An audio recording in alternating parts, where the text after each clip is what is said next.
Je n'ai jamais rencontré Poutine, mais il m'obsède littéralement. Depuis qu'il a ordonné le meurtre de mon ami, Litvinenko. C'était une terreur de cour de récréation. Il faisait partie d'une bande. Il était tout petit, mais il n'avait pas peur de se battre.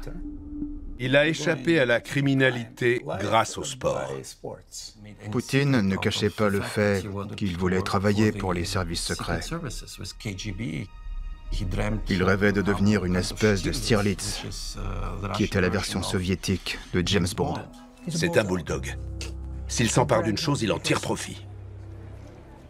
Quand Poutine est arrivé à la tête du FSB en 1998, la corruption était telle que les effectifs du FSB auraient tous pu travailler pour le premier mafieux ou homme d'affaires venu.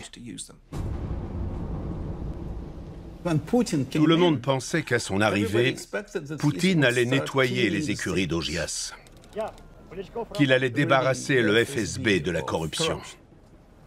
La lutte contre le terrorisme, le crime organisé, la corruption et la contrebande exigent des critères moraux élevés. Tout a commencé comme ça. Il a ordonné le meurtre de mon ami, Litvinenko. Le conflit qui opposait Sacha Litvinenko et Poutine n'était pas d'ordre politique.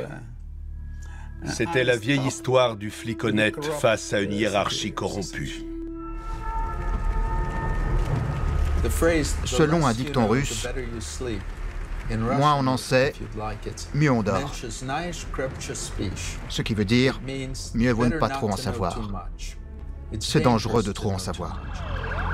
Depuis le début des années 2000, le taux de mortalité est étrangement élevé parmi les opposants au régime de Poutine.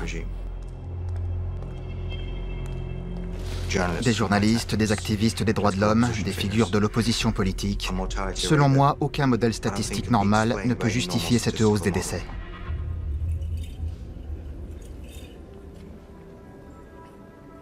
Nous sommes tous le produit de nos expériences, de notre milieu, de notre éducation. Le milieu dans lequel s'est formé Vladimir Poutine, c'est le KGB soviétique, l'une des organisations les plus répressives de l'histoire de l'humanité. Il fait ce qu'on lui a appris à faire.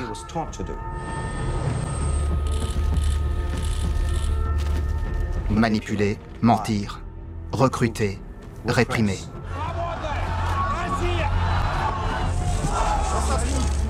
Et il semble le faire très bien.